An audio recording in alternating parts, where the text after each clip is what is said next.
Dominus vobiscum.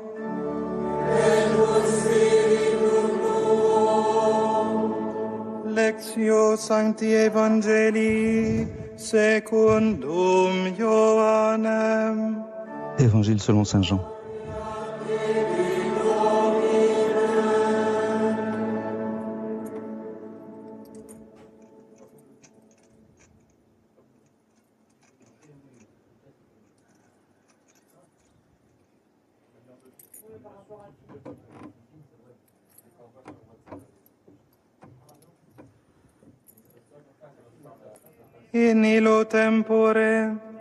En ce temps-là, Jésus disait à ses disciples, « Comme le Père m'a aimé, moi aussi je vous ai aimé.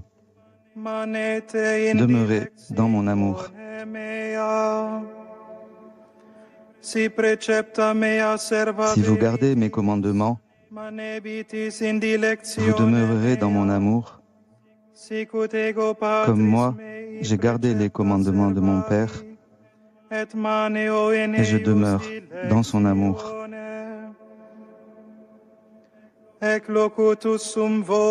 Je vous ai dit cela pour que ma joie soit en vous et que votre joie soit parfaite.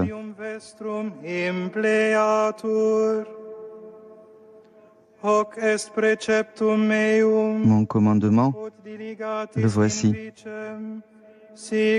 Aimez-vous les uns les autres comme je vous ai aimé. Il n'y a pas de plus grand amour que de donner sa vie pour ceux qu'on aime. Vous êtes mes amis si vous faites ce que je vous commande. Je ne vous appelle plus serviteur, car le serviteur ne sait pas ce que fait son maître. Je vous appelle mes amis, car tout ce que j'ai entendu de mon Père, je vous l'ai fait connaître. Ce n'est pas vous qui m'avez choisi, c'est moi qui vous ai choisi et établi, afin que vous alliez et que vous portiez du fruit et que votre fruit demeure. Alors, tout ce que vous demanderez au Père en mon nom, et il vous le donnera. Voici ce que je vous commande, c'est de vous aimer les uns et les autres. Verbum Domini.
Carissimi cardinali elettori, chers cardinaux électeurs, carissimi tutti fratelli e sorelle.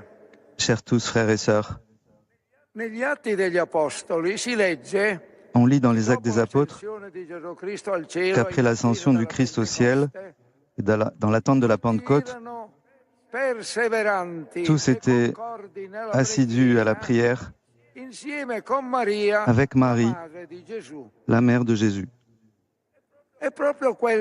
C'est exactement ce que nous faisons, nous aussi, peu avant le début du conclave, sous le regard de la Vierge Marie, placée ici à côté de l'autel, dans cette basilique qui s'élève sur la tombe de l'apôtre Pierre. Nous sentons, unis à nous, tout le peuple de Dieu, avec son sens de la foi, son amour pour le pape et son attente confiante.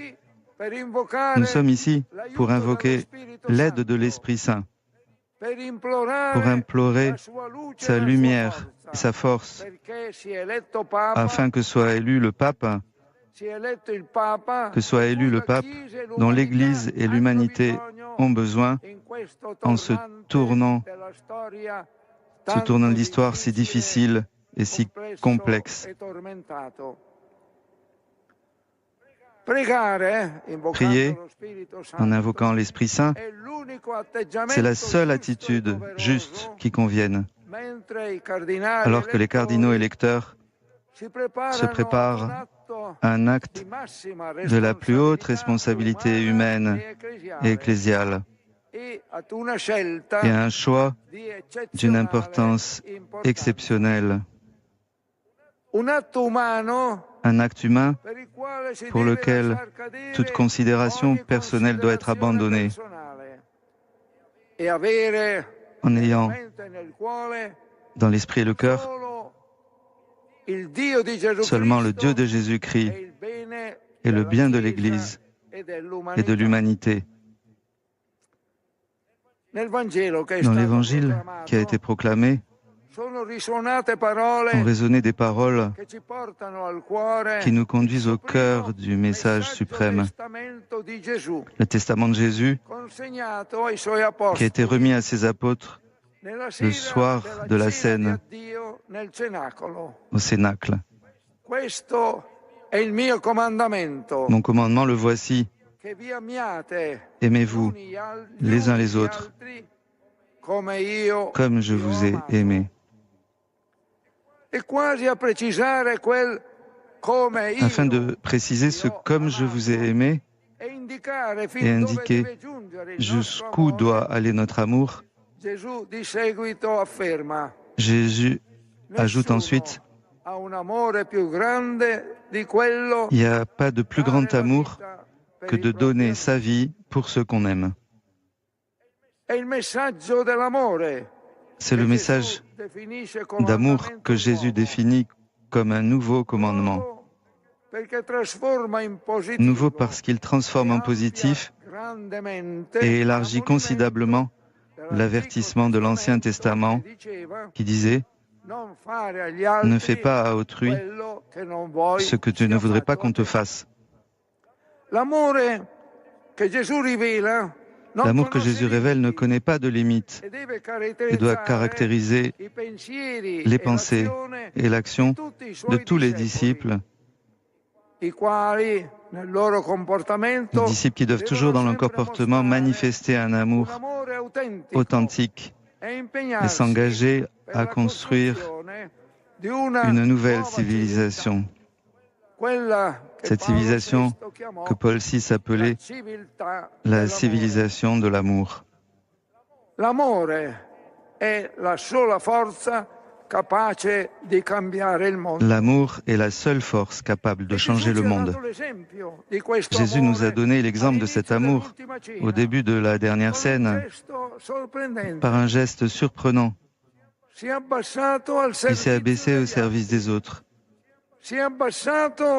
Il s'est abaissé à laver les pieds des apôtres, sans discrimination, n'excluant même pas Judas qui allait le trahir. Ce message de Jésus fait l'écho à ce que nous avons entendu dans la première lecture de la messe, dans laquelle le prophète Isaïe nous a rappelé que la qualité fondamentale des pasteurs, c'est l'amour, l'amour jusqu'au don total de soi.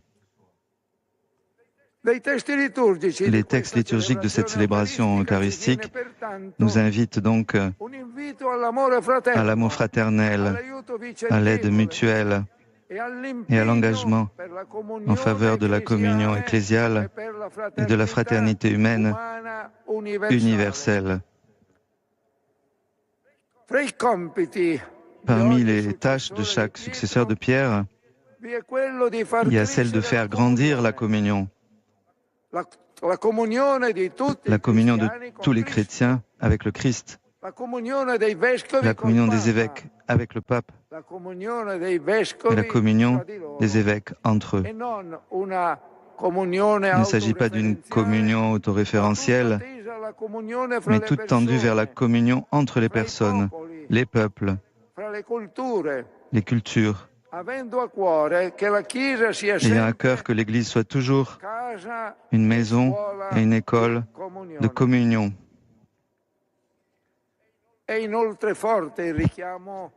L'appel est fort à maintenir l'unité de l'Église dans la voie tracée par le Christ aux apôtres. L'unité de l'Église est voulue par le Christ, une unité qui ne signifie pas uniformité, mais une communion solide et profonde dans la diversité, à condition de rester dans la pleine fidélité à l'Évangile.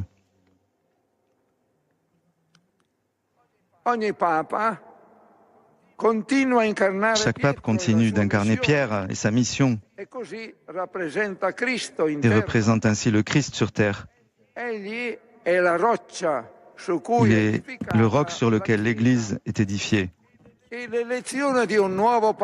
l'élection d'un nouveau pape n'est pas une simple succession de personnes. L'élection d'un nouveau pape, c'est toujours l'apôtre Pierre qui revient.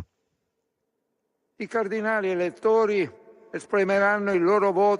cardinaux électeurs exprimeront leur vote dans la chapelle Sixtine, ou comme dit la Constitution apostolique Universi Dominici Gregis, tout concourt à nourrir la conscience de la présence de Dieu devant lequel chacun devra un jour se présenter pour être jugé.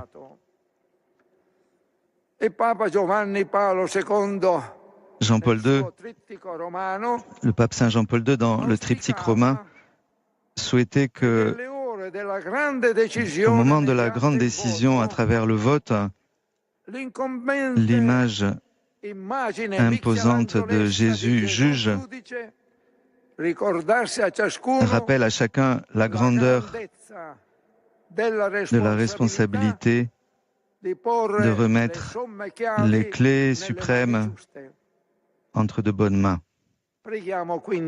Prions donc pour que l'Esprit Saint, qui nous a donné au cours des 100 dernières années une série de pontifes vraiment saints et grands, nous donne un nouveau pape selon le cœur de Dieu, pour le bien de l'Église et de l'humanité. Prions pour que Dieu accorde à l'Église le pape qui saura le mieux réveiller les consciences de tous et réveiller aussi les énergies morales, spirituelles dans la société actuelle, société caractérisée par de grands progrès technologiques, mais qui tend à oublier Dieu. Le monde d'aujourd'hui attend beaucoup de l'Église pour la sauvegarde de ses valeurs fondamentales, humaines et spirituelles, sans lesquelles la convivence humaine, la coexistence humaine ne pourra s'améliorer, ne pourra pas non plus porter du bien aux générations futures.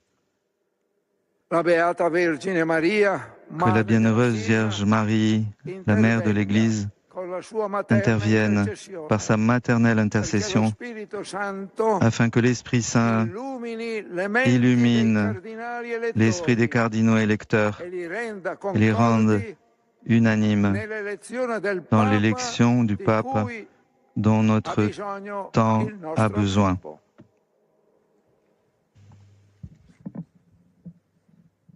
L'homélie du cardinal Giovanni Battista Re, doyen du Collège des cardinaux.